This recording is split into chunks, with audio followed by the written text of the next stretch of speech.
Hey YouTube, this is my follow-up video for the Elijah Isham Kizer Theta. Had a few ideas on what to do next video-wise with this knife. I was going to maybe do a review, and then Slicey Dicey did a review, and he pretty much shared most of my views, so I didn't really see the point. So I'm going to link to his review. Check the description below, but it's Slicey Dicey. He did a great review. I pretty much agree with everything he said, so I didn't really see the point in doing another review on it. And then, so I thought, as I'll get into here, I had a slight issue with mine, and I was going to do a disassembly video, and then I saw this morning that I think it was Love Them Knives. I'll link to that video as well. Did a disassembly video. I'm still going to do a partial disassembly. I'm not going to go through all of it. I'll show it disassembled, and I'll to see what state it's in. What happened with mine?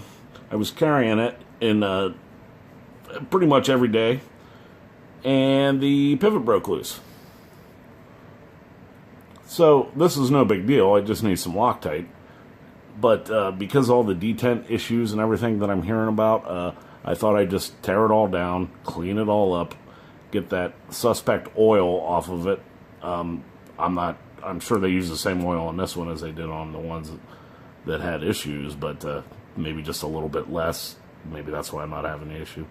But I'll get it all cleaned up, put it back together, and we'll see if I can see if that tells you anything.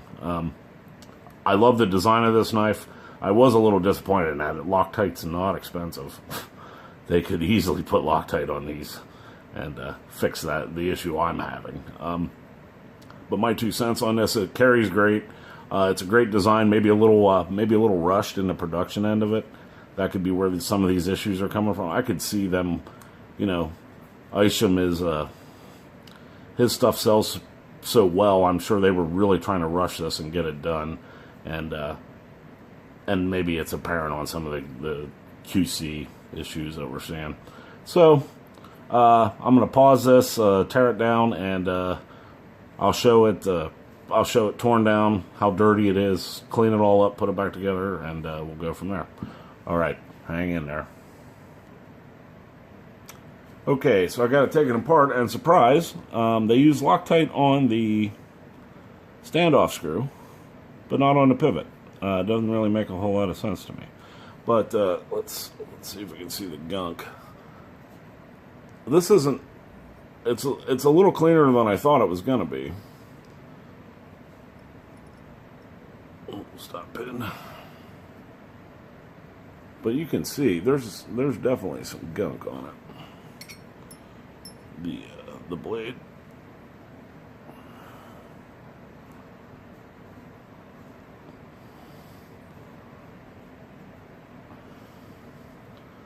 And the bearings.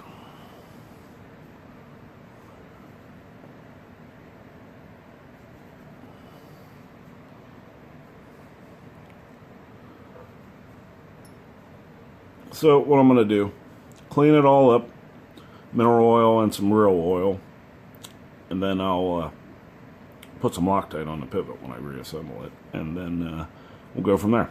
So, pause again. Okay, got it all back together, no problems. Centered up real nice. The action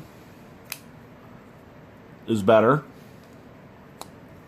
Now I might have that pivot a little tight, but I kind of like it that way. It's centered right up, which was nice. It's a very well designed knife.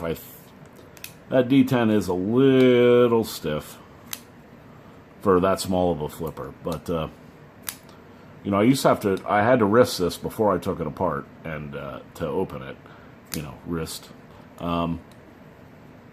It's much better. So, yes, great design knife. If you want an Isham design knife, this would be a good one.